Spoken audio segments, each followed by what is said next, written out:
지난 주일날 저희가 함께 나눈 말씀은 사무엘상 7장의 말씀 미스바의 부흥운동에 대해서 함께 살펴봤습니다. 오늘도 우리가 이 부흥에 대해서 조금 더 살펴보고자 합니다. 세계 대부흥사 운동사라는 책을 쓴 박윤규 교수님 책에 보면은 부흥에 대해서 이렇게 설명하고 있습니다. 부흥이란 구약의 언어로 보니까 이 부흥이란 소성쾌되다, 살아나다 이런 뜻을 구약의 언어는 쓰고 있고, 또 신약에서는 이 부흥의 언어를 어떻게 쓰고 있는가 봤더니 영적인 죽음에서 또한 살아나는 것을 이 부흥이다 이렇게 말하고 있어요. 그럼 현대적 의미에서 부흥은 어떤 것이겠습니까? 현대적 의미에서 부흥은 바로 영적인 침체에서 회복되는 것이 부흥임을 보게 되고, 살아나는 것이 부흥입니다. 영적인 각성, 영적인 갱신, 마음의 갱신, 이것이 바로 부흥임을 보게 됩니다. 부흥은 전적인 하나님의 역사입니다. 하나님이 주권으로 주신 것이 바로 부흥입니다. 그렇다면 이 은혜를 사모하면서 우리가 힘써야 될 것을 네 가지를 이 책은 말하고 있습니다. 항상 부흥의 현장에 있었던 내용을 네 가지로 정리하고 있는데요. 첫 번째는 사모함으로 함께 기도해야 된다 이렇게 나와 있어요. 사모함으로 하나가 되어서 오로지 기도에 힘쓸 때 또한 부흥의 역사가 있음을 보게 되고, 두 번째 힘써야 될 것은 어떤 것이냐면은 올바른 말씀의 선포와 담대한 말씀의 선포가 있어야 됨을 보게 됩니다. 항상 부흥의 현장에서는 빼놓지 않는 것이 항상 말씀이었어요. 우리가 잘 아는 종교개혁 때 루터나 또한 존 칼빈이나 또한 존 낙스나 또한 청교도 운동 때 꼭 있어야 될 것이 하나님의 말씀이었습니다. 또한 세 번째, 또 부흥을 쓸 때 우리가 힘써야 될 것은 어떤 것일까? 바로 회개임을 보게 됩니다. 내 자신 자아가 회개할 뿐만 아니라 우리가 속한 공동체, 교회, 또한 나라, 민족을 위해서 우리가 회개해야 됨을 보게 되는 것이죠. 역대하서 7장 14절은 다음과 같이 말씀하고 있습니다. 내 이름으로 일컫는 내 백성이 그들의 악한 길에서 떠나 스스로 낮추고 기도하여 내 얼굴을 찾으면 내가 하늘에서 듣고 그들의 죄를 사하고 그들의 땅을 고칠지라 이렇게 나와 있어요. 여러분, 세 번째는 회개입니다. 네 번째, 또한 우리가 힘써야 될 것은 어떤 것인가? 성령 충만함을 구해야 됩니다. 개인이 또한 공동체가 이 성령 충만함을 구하셔야 됩니다. 구하고 찾고 두드릴 때 가장 좋은 성령을 하나님께서 주시기 때문입니다. 부흥의 역사 가운데 항상 있었던 것은 강력한 성령의 역사임을 보게 되는 거죠. 우리가 오늘 이 부흥에 대해서 살펴볼 때 느헤미야의 개혁과 부흥은 어떤 것이었을까? 하나님께서 원하셨던 내용은 무엇일까를 살펴보고자 합니다. 첫 번째, 우리가 살펴볼 것은 느헤미야의 개혁입니다. 오늘 본문에 대해 말씀드리기 전에 본문의 배경을 정리하면 이렇죠. 남유다가 우상 숭배로 시드기야 왕 때 바벨론에 의해서 포로로 끌려갑니다. 70년의 이제 포로 생활을 하게 되죠. 분명하게 예레미야를 통해서 하나님께서 말씀하셨죠. 이들이 포로로 끌려갈 것이고 70년 만에 돌아올 것임을 말씀하셨습니다. 하나님은 그 약속을 반드시 지키시는 하나님을 보게 됩니다. 이들을 징계하시고 또한 징계로 끝나는 것이 아니라 이들을 회복케 하시는 분이 바로 하나님이세요. 때로는 저와 여러분이 주 앞에서 또한 깨닫지 못할 때 징계를 행하실 때가 있으면 보게 돼요. 이 징계는 우리를 죽이기 위한 징계가 아니라 자녀 만들기라는 단어가 있죠. 바로 우리를 더욱더 자녀 만들고 성숙하게 하기 위해서 징계케 하심을 보게 됩니다. 더 나아가서 여러분 참 감사한 것은 하나님은 우리를 영원히 버리지 않으십니다. 우리의 상처를 회복시키시고 상한 심령을 꺾지 않으시고 회복시키시니가 바로 하나님이다. 이것을 말씀하고 있는 것이죠. 이렇게 느헤미야 때 우리가 한번 살펴볼 때 이들이 이제 포로로 끌려가고요. 세 번에 걸쳐서 기한이 있습니다. 첫 번째는 바로 기원전 536년에 스룹바벨과 여호수아를 통해서 1차 기한이 있고, 또 2차 기한은 80년이 지난 후에 기원전 458년에 에스라를 통한 2차 기한이 있었어요. 또한 3차 기한은 그로 말미암아 약 13년이 지난 445년에 바로 느헤미야를 통해서 이 백성들이 귀환합니다. 여러분, 느헤미야는 어떤 사람이었습니까? 우리가 1장 쭉 2장 내용을 보면요, 느헤미야는 당시 페르시아 왕 아닥사스다 왕 때 술 맡은 관원이었습니다. 우리가 생각할 때 술 맡은 관원이 뭐 대단한가 이렇게 생각할 수 있는데요, 술 맡은 관원의 직분은 대단했습니다. 왜 대단했는가? 그 이유는 왕에게 들어오는 모든 음식을 관리하는 것이 술 맡은 자였음을 보게 되는데, 오늘날로 말하면 그의 위치가 약 비서실장 정도 될 정도로 왕의 막강한 또한 힘과 신임을 받았던 자가 바로 느헤미야였음을 보게 됩니다. 당시 왕들이 가장 두려워했던 것이 어떤 것일까요? 암살이었습니다. 암살. 자금성에 갔다 온 분들이 이런 말을 하죠. 자금성에는 나무가 없대요. 성 안에. 왜 나무가 없을까? 그 이유는 암살자들이 들어오기 때문에 그것을 다 터놓기 때문에 나무가 없습니다. 또한 자금성에는 특별한 것 중에 하나가 뭐냐면은 바닥이 평평하지 않다 이렇게 말하고 있어요. 바닥이 뾰족뾰족한 것으로 나와 있었다는 것이죠. 왜냐하면 암살자가 제대로 걷지 못하게끔 그렇게 함을 보게 됩니다. 그러니까 자금성이 없는 것 두 가지는 뭐냐면은 다른 어떤 것이 아니라 나무가 없고 평평하지 않음을 보게 되는데 당시 왕들이 이렇게 암살을 두려워했습니다. 그럼 느헤미야는 대단한 직분을 가졌어요. 직위를 가졌던 자가 느헤미야였습니다. 왕과 함께 수상국에서 머물면 자기의 편의와 안락한 생활을 할 수 있었던 자가 누군가? 바로 느헤미야였어요. 근데 이 느헤미야가 그 모든 것을 내려놓습니다. 그 이유는 자신의 동생 하나니가 예루살렘에서 있었던 내용을 전하는 내용을 듣게 되는데요. 예루살렘의 그 백성들은 큰 환난 가운데 있게 되고 또 여전히 성은 파괴되어 있고 무엇보다도 성문이 불타 있는 것을 듣게 되어서 이 느헤미야가 오랫동안 수일 동안 금식하며 울며 또한 나라와 민족을 향해서 기도하는 느헤미야를 보게 됩니다. 그리고 결단을 하죠. 이제 고국으로 돌아가기라 결단하지만 문제는 이 왕이 허락이 있어야 돼요. 하나님께서 특별한 선입 가운데 이 아닥사스다 왕의 마음을 움직이사 아닥사스다 20년에 약 32년까지 12년 동안 느헤미야가 유다의 총독으로 가게 됨을 보게 됩니다. 이제 이 느헤미야가 예루살렘에 왔을 때 4일 후에 예루살렘 주변의 성을 살펴보고 그가 결심을 하죠. 바로 성벽을 건축하기로 결심합니다. 이미 성전은 건축되어 있고 성벽을 슬축하러 결심하는데 문제는 여러분 하나님의 일은 항상 방해꾼들이 있어요. 우리가 영적인 싸움이죠. 우리가 하나님께 조금이라도 더 가까이 나가려면 항상 방해하는 일들이 생깁니다. 이 느헤미야가 성을 건축하려 할 때 가장 방해했던 자가 누군가? 바로 사마리아 총독의 산발랏이었어요. 그는 사마리아 총독이었는데 느헤미야가 왔을 때 자신의 위치가 위축될 것 같은 그런 두려움 때문에 방해를 하기 시작합니다. 암몬 사람 도비아와 함께 힘을 합쳐서 모반을 하죠. 음모를 꾸미죠. 이런 모반을 합니다. 저 느헤미야가 지금 성벽을 수축하는 것은 페르시아 왕을 모반하기 위한 것이다. 이런 음모를 말하고 다녀요. 그리고 여기서만 끝나는 것이 아니라 저들이 만든 성벽은 여호가 올라가도 무너질 수밖에 없는 그런 성벽이다. 이렇게 말하고 있어요. 근데 느헤미야가 어떻게 했습니까? 그런 소리 듣지 않고 오직 하나님 바라보고 하나님 말씀을 의지하면서 그가 그 모든 일을 과감하게 행함을 보게 됩니다. 놀라운 것은 52일 만에 성벽이 수축돼요. 완성됨을 보게 돼요. 이 적들도 원수들도 비할 정도로 이 성벽이 수축됨을 우리가 보게 되는 것이죠. 느헤미야가 이 고국에 왔을 때 적군들은 느헤미야에 대해서 이렇게 말합니다. 저가 이를 흥왕시키는 자일 것이다 이렇게 말하고 있어요. 이 흥왕이라는 단어는 사람을 격려하고 일으키는 자가 바로 느헤미야인데 느헤미야가 바로 이런 행동을 했던 자임을 보게 되는 것이죠. 그렇습니다. 이 느헤미야를 볼 때 그는 모든 것을 내려놓고 바로 하나님의 백성들을 살리고자 고국 땅으로 오게 됩니다. 우리가 생각할 때 우리의 삶이 모든 게 참 불확실하죠.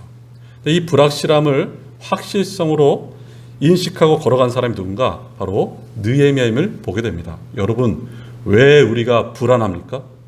미래가 불확실하기 때문에 우리는 불안합니다. 우리가 있는 근심, 걱정, 한 주간을 생각해 보세요. 얼마나 많은 근심과 걱정과 두려움과 불안이 우리에게 엄습해 왔습니까? 이것을 해결할 수 있는 길은 단 한 가지입니다. 믿음밖에 없습니다. 믿음으로 우리가 이 근심, 걱정을 이겨나갈 수 있음을 보게 되는 것이죠. 느헤미야를 생각해 보세요. 그냥 수산성에 살았으면 편안하게 살 수도 있었을 텐데 그가 그 모든 것을 내려놓고 바로 하나님 백성을 살리고자 고국 땅으로 온 느헤미야를 보게 됩니다. 우리가 그리스도인이란 말을 듣게 되고 또한 제자란 말을 신약 성경을 통해서 보게 되죠. 신약 성경에서 제자란 말은 약 300번 정도 기록되어 있고 그리스도인이란 말은 3번 정도 기록되어 있습니다. 여러분, 그리스도인이란 누군가? 그리스도인은 성령을 가진 자, 로마서 8장에 하면 성령을 가진 자가 바로 그리스도인이에요. 그렇다면 제자란 누구겠습니까? 제자란 그리스도인으로서 바로 그리스도를 따르기로 결심한 사람이 바로 제자입니다. 예수님도 말씀하시죠. 누구든지 나를 따르거든 자기를 부인하고 자기 십자가를 짊어지고 나를 따르라 말씀하셨어요. 이 제자의 모습이 어떻게 보면 구약의 느헤미야의 모습입니다. 자기의 모든 것을 내려놓고 바로 하나님을 따른 그 모습이 제자의 모습임을 우리가 알 수 있는 것입니다. 더 나아가서 이 불확실성은 자기를 버릴 때 확실성으로 바뀌어집니다. 우리 주변에 봐도 그렇고 우리 자신만 봐도 그렇고요. 내 자아가 강한 자들은 이 불확실성이 더 강함을 보게 됩니다. 나를 내려놓을 때, 나를 비울 때, 날마다 내가 죽을 때 이 불확실성에서 자유함을 누리게 됨을 보게 됩니다. 여러분, 저와 여러분 누굽니까? 저와 여러분은 바로 하나님의 아들 예수 그리스도를 믿는 자로 살아가는 자들이 바로 저와 여러분이고, 우리가 어느 때 가장 행복하냐면 믿음으로 살 때 가장 행복함을 보게 됩니다. 나의 중심에서 하나님 중심으로 자꾸 우리 시선을 바꾸셔야 됩니다. 그럴 때 우리가 안정감을 누릴 수 있고 불안해서 불확실해서 노연함을 볼 수 있는 것이죠. 나에게서 그리스도께로, 다른 사람에게서 그리스도께로, 세상에서 그리스도께로, 물질에서 그리스도께로 이렇게 시선을 계속 옮기셔야 돼요. 이 불안과 불확실을 이길 수 있는 방법은 내 자아를 내려놓는 것입니다. 근데 여러분, 내 자아를 내려놓는 거 쉽지 않습니다. 참으로 어떨 땐 힘듭니다. 하지만 내 자아를 온전히 내려놓고 하나님께 맡길 때 우리가 평안을 찾을 수 있고 불안과 근심과 걱정에서 헤어나올 수 있음을 보게 되는 것입니다. 하나님을 신뢰하십시오. 하나님 믿으셔야 돼요. 하나님께 여러분의 모든 것을 맡기셔야 돼요. 이 책에 보면요, 이 믿음에 대한 내용을 이야기하면서 예 중에 어떤 예를 들고 있냐면 서커스라는 예를 들고 있어요.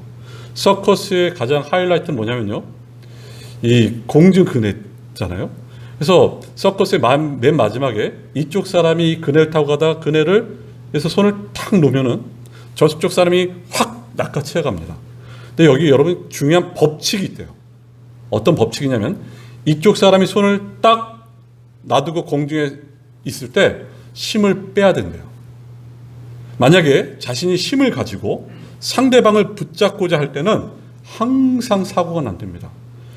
자신이 힘을 뺄 때 상대방이 탁 낚아쳐 가는 것이죠.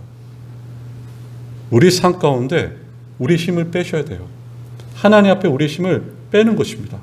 날마다 그분을 의지하는 것이고 그분께 맡기는 것임을 우리가 볼 수 있는 것이죠. 우리가 이것을 잊지 마셔야 돼요.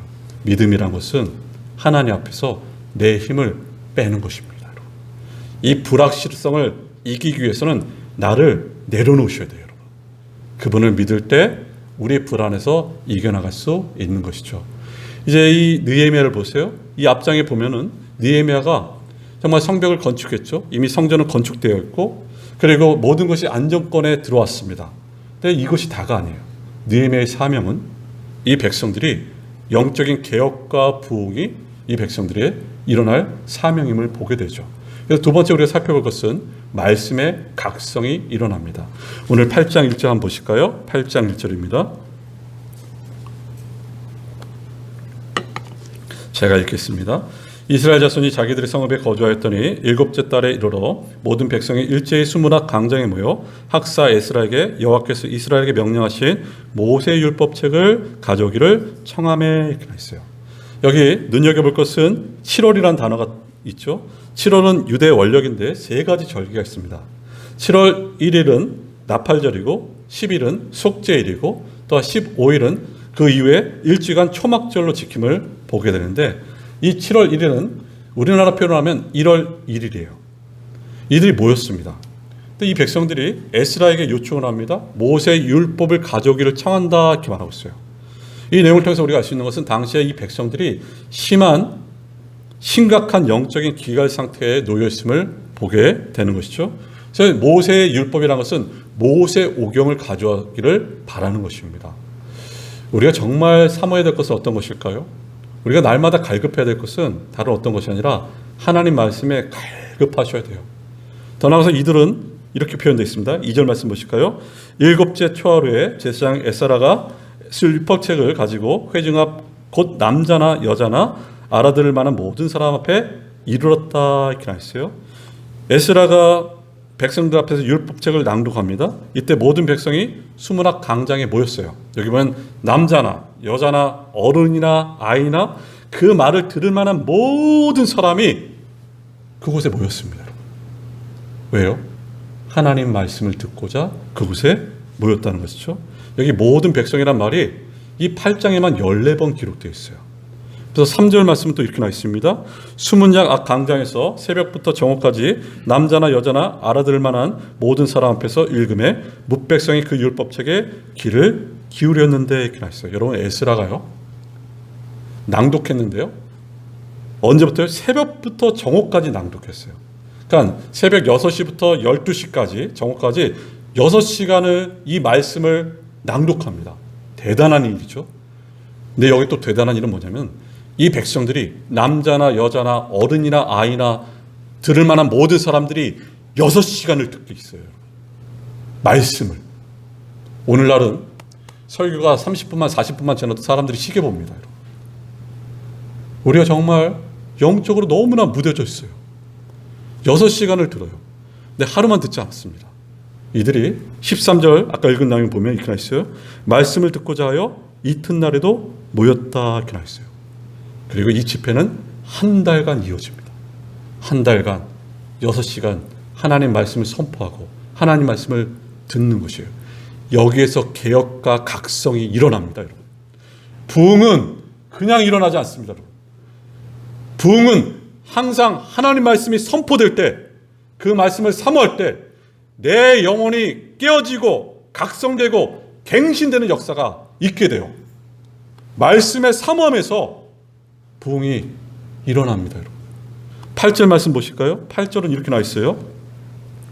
하나님의 율법책을 낭독하고 그 뜻을 해석하여 백성에게 그 낭독하는 것을 다 깨닫게 하니 이렇게 나와 있어요. 여기 8절에 보면요. 히브리 원어에 한 가지 뜻이 여기 감춰져 있는데 뭐냐면 그 뜻을 해석했다 말할 때 그 뜻을 분명히 해석하였다 이렇게 나와 있어요. 분명히 해석해서 그것을 가르쳐 줬을 때 이 백성들이 깨닫게 되고 또 깨닫게 됨을 말씀하고 있는 것입니다. 당시에는 70년 동안 거의 포로지에 있었기 때문에 히브리 말을 모르는 사람도 있었어요. 통역을 해주고 분명히 해석해 줄 때 이들이 이것을 깨닫게 됩니다. 하나님 말씀을 더욱더 사모하게 돼요. 저하고 여러분에게 하나님께서 주신 선물들이 너무너무 많죠. 근데 가장 큰 선물 중에 하나가 뭘까요? 바로 이 성경 말씀을 우리에게 주셨습니다. 그럼 하나님께서 우리에게 이 성경 말씀을 주신 목적이 뭘까요? 영생을 얻게 하실 목적으로 주셨죠. 그래서 요한복음 5장 39절을 말합니다. 너희가 성경에서 영생을 얻는 줄 생각하고 연구하거니와 이 성경이 곧 내게 대하여 증언하는 것이니라 이렇게 나있어요. 오직 성경만이 죄인을 거듭나게 합니다. 오직 성경만이 사람을 변화시킵니다. 오직 성경만이 그리스도의 교회를 부흥시키고 오직 성경만이 우리에게 힘을 주고 성장케 하는 것이 성경 말씀이에요. 성경은 사람을 변화시켜요. 우리가 변화되지 않는 것은 성경 말씀에 문제가 있는 것이 아니라 내 마음이 완고하고 완악하기 때문에 변하지 않는 것입니다. 디모데후서 3장 16절 17절 우리가 잘 아는 말씀 이렇게 말하고 있죠. 모든 성경은 하나님의 감동으로 된 것으로 교훈과 책망과 바르게 함과 의로 교육하기에 유익하니 이는 하나님의 사람으로 온전하게 하며 모든 선한 일을 행할 능력을 갖추게 하려 함이라 이렇게 나 있어요. 모든 성경은 하나님의 감동으로 된 것입니다. 이 말씀처럼 이 성경은 우리를 온전하게 한다 이렇게 나 있어요. 여기서 말하는 온전하게 한다는 얘기는 충분하다. 충분하다. 성경 말씀은 우리를 변하기에 충분하다 이렇게 말하고 있어요. 죄인을 거듭나게 하기에 충분하고 우리의 삶을 변화시키기에 충분한 것이 어떤 것인가? 성경 말씀이다 이렇게 말하고 있어요. 그렇다면 저와 여러분이 정말 사모할 것이 어떤 것이겠습니까?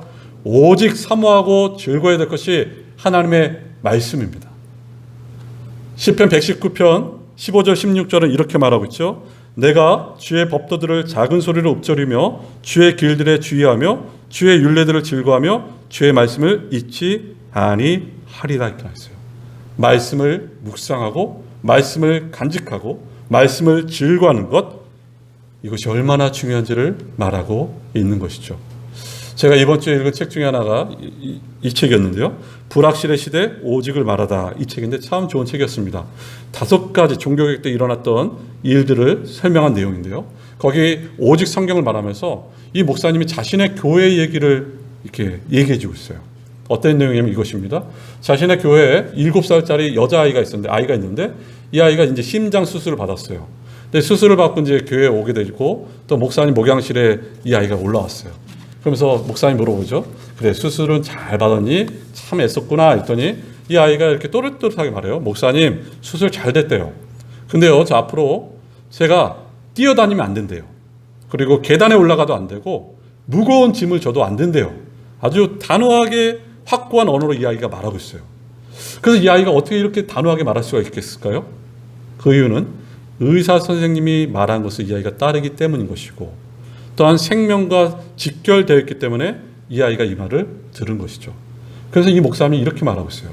과연 우리는 하나님 말씀을 중하게 대하고 있는지, 하나님 말씀을 믿고 있는지, 정말 이 말씀을 마음에 새기고 지키지 않으면 죽을 것처럼 받아들이고 있는지, 그리고 이 말씀을 읽고 듣지 않으면 생명을 얻지 못할 것처럼 진지하게 여기고 있는지.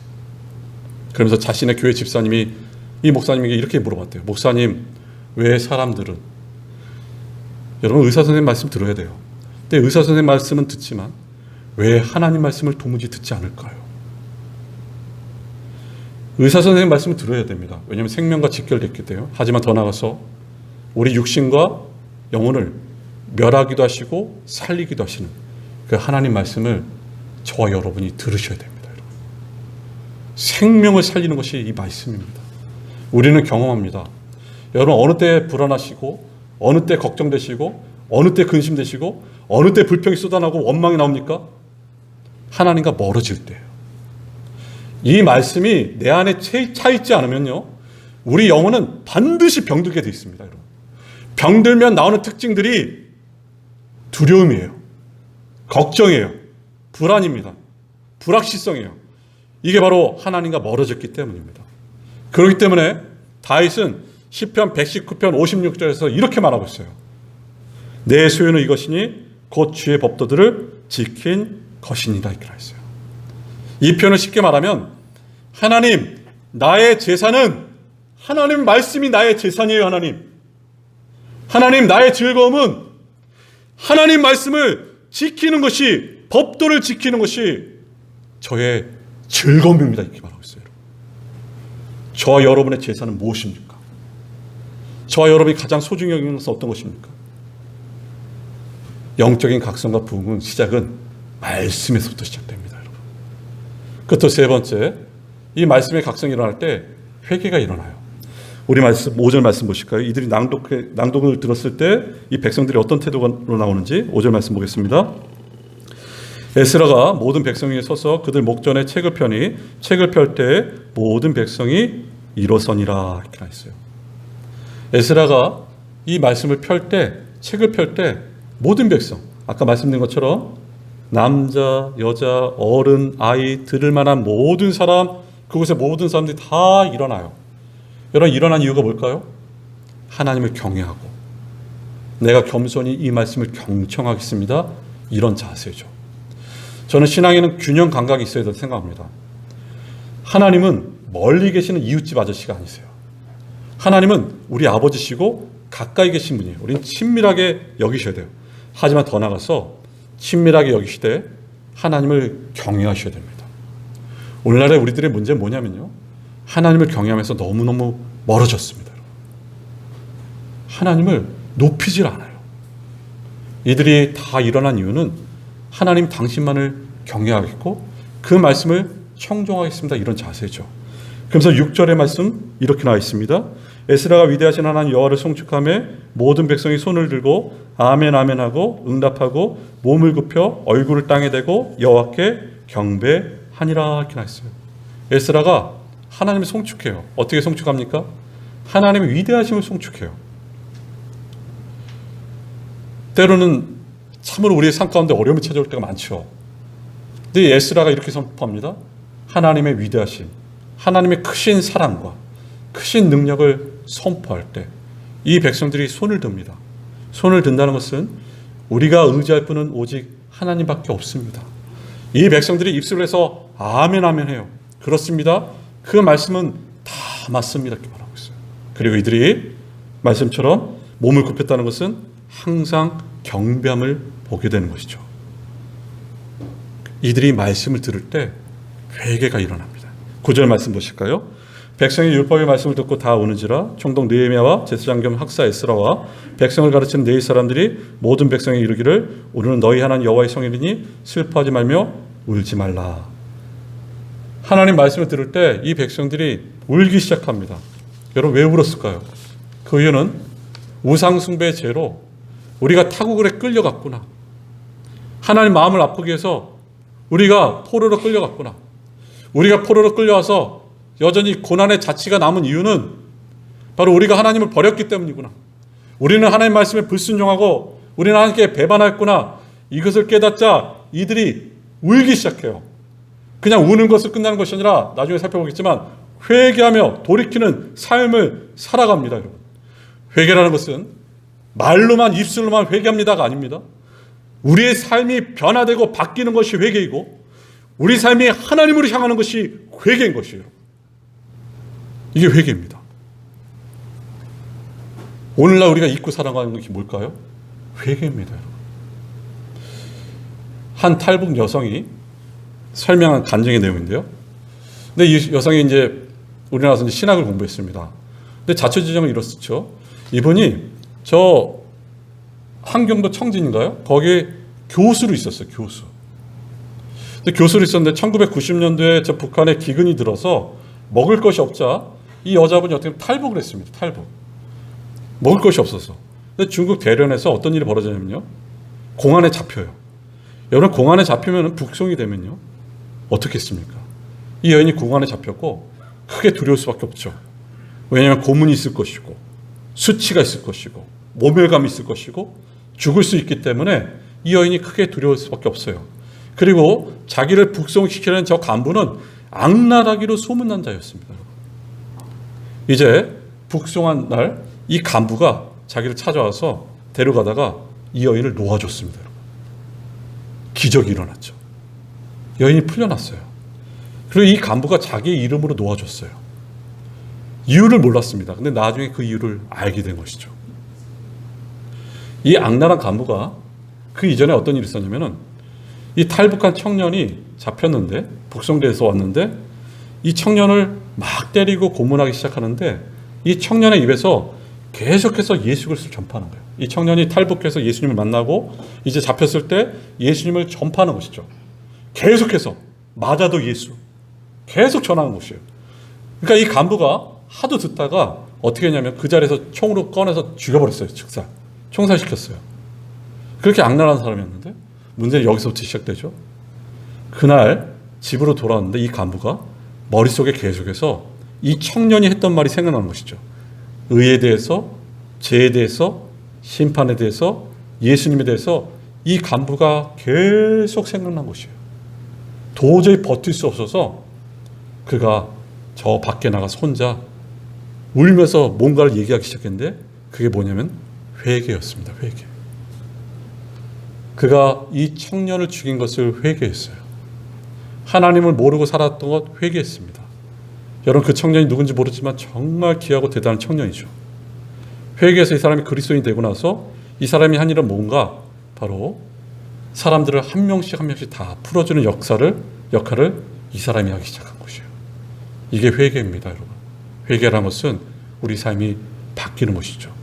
이렇게 이들이 회개하며 울 때 어떤 일이 있었을까요? 한번 볼까요? 그 내용이 9장 1절 말씀 보겠습니다. 9장 1절. 그달 숨은 나흘 날에 이스라엘 자손이 다 모여 금식하며 굵은 베옷을 입고 티끌을 무릅쓰며 이렇게 했어요. 이들이 여러분 회개합니다. 수문장 강장에서 회개해요. 어떤 것을 회개했을까요? 이런 것이겠죠. 우리는 하나님을 너무너무 경멸했습니다. 하나님께서 수없이 선지자를 통해서 눈물로 호소했음을 불구하고 우리의 마음이 강팍하여서 그 말씀을 듣지 않았습니다. 우리는 하나님을 배반했고 하나님께 불순종했습니다. 그런데 여전히 하나님은 나를 놓지 않으시고 나를 포기하지 않으시고 나를 끝까지 붙잡고 계신 그 하나님을 발견할 때 여러분 회개가 쏟아져 나오고 금식이 선포된 것이죠. 금식하게 돼요.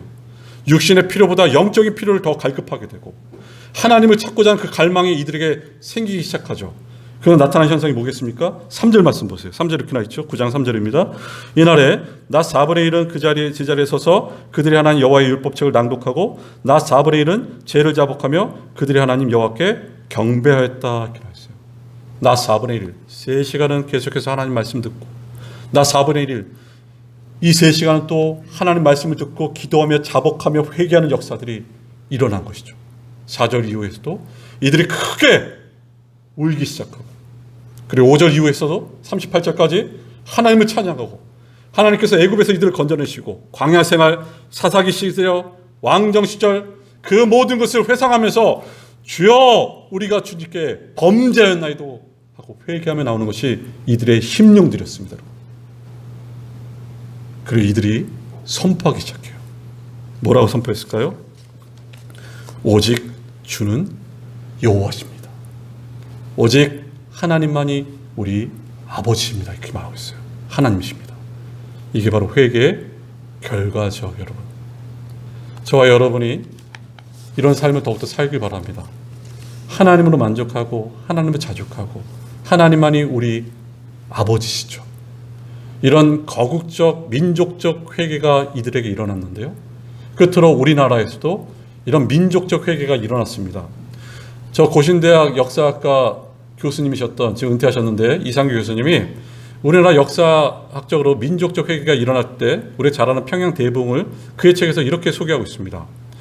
1907년도 1월 2일 날 평양 장대영 교회에 1,500명의 사람들이 모였다는 것이죠. 당시는 겨울이고 난방 장치가 없어요. 크게 추위 떨고 있을 때 1월 2일 날 모여서 말씀을 계속해서 듣기 시작합니다.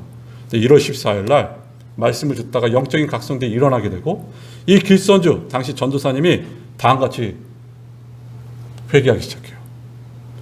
내가 아간입니다. 내가 아간이에요. 내가 이 평양의 영적 어둠을 몰고 온 장본인이 바로 납니다. 내 친구가 죽기 전에 자기 재산을 가져다가 나한테 주면서 내 가족을 부탁한다고 죽었는데 내가 그 재산의 일부를 내가 취하고 나머지 것을 가지고 이 가족을 돌봤습니다. 내가 아간입니다. 나는 도둑놈입니다. 이렇게 말하고 있어요. 내가 하나님 앞에 회개합니다 말할 때 주변에 그 소식을 들었던 사람들이 아니 저 사람이 나의 죄에 비하면 아무것도 아닌데 하면서 막 울기 시작해요. 참다 못하다가 어떤 사람 교회 밖으로 나가서 울기 시작하고 막 울기 시작하면 하나님께 회개하며 돌아옵니다. 여러분. 여기서 절정이 일어나죠. 한 여성이 앞으로 나오기 시작해요. 자신의 일을 이야기합니다. 그로부터 13년 전에 청일전쟁이 막바지에 일본군이 자기를 쫓아오는데 점점 거리가 좁혀지는데 이러다가 내 일본군한테 잡힐 수밖에 없겠다 생각했는데 근데 내 등에는 아이가 있고 이 갓난아이를 죽여야겠다는 결심을 갖게 돼요. 살고자. 마침 뛰다가 느티나무가 있는데 니트나무에다 이 아이의 머리를 박게 해요. 그래서 이 아이가 죽게 됩니다. 그리고 그 아이를 산에다 버리고 도망갔어요. 이 일을 아무도 모릅니다. 13년 만에 그가 회개하기 시작했어요. 제가 13년 동안 내 사랑하는 아이를 죽인 그 죄책감으로 그 비밀스러운 죄를 내가 갖고 있었습니다. 내가 이제 하나님 앞에 회개합니다. 이렇게 나갔어요. 그 소리를 듣는 사람들이 찬물을 끼얹는 것처럼 조용해지죠. 끔찍한 살인죄를 지었습니다. 여기저기서 다시 회개 운동이 시작됩니다. 1907년이 그래서 이 강산을 변화시킨 회개 운동이다 이렇게 말하고 있고 한국의 재생이 바로 여기 있었다 이렇게 말하고 있어요. 그리고 그로부터 3년 후에 일제에게 우리나라를 빼앗기죠. 근데 일제 강점기 때 우리 믿음의 선배들이 버틸 수 있었던 것은 이 회개 역사들이 있었기 때문입니다. 사랑하는 여러분, 오늘 이 말씀을 저희가 접할 때 우리에게 정말 필요한 것이 무엇인지 정말 저와 여러분에게 시급한 것이 어떤 것이겠습니까? 우리에게 시급한 것은 영적인 갈망이고 영적인 각성이고 말씀이 깨달아지는 것이고 기도가 다시 살아나는 것이 우리가 지금 추구해야 될 것임을 보게 됩니다. 이스라엘 백성들 고국으로 돌아왔습니다. 그리고 이들이 정말 성전이 건축되었고 성벽이 수축되었고 원수들도 물러가고 모든 것이 안정됐어요. 하지만 이들에게 마음 가운데 필요했던 것은 마음의 개혁인 것이죠. 우리도 마찬가지입니다. 지금 우리들에게 모든 것이 순탄할 수도 있어요. 주택도 있고 자녀도 잘 크고 여러 가지 문제가 없는 것처럼 보이지만 가장 중요한 것은 저와 여러분의 마음입니다. 여러분, 마음. 저와 여러분의 영혼이 상처로 도배될 수도 있고 저와 여러분의 영혼이 병들 수도 있고 저와 여러분의 영혼이 은밀한 죄를 계속 감출 수 있음을 보게 되는 것이죠. 나를 가장 잘하는 것은 납니다. 하지만 나보다 나를 더 잘하시는 분으로 하나님이세요. 우리의 소망은 어디 있습니까? 긍휼이 크신 하나님께 나의 모든 것을 날마다 토로할 때 거기 회복의 역사가 있는 것입니다. 여러분. 거기 소망이 있는 것이에요. 사랑하는 여러분, 기억하십시오. 하나님은 우리를 포기하지 않습니다. 하나님은 우리를 버리지 않습니다. 하나님은 늘 우리와 함께 하신 하나님. 이 하나님께 더욱더 가까이 가길 바라면서 우리 시간 함께 기도하며 마치겠습니다. 우리 함께 기도합니다.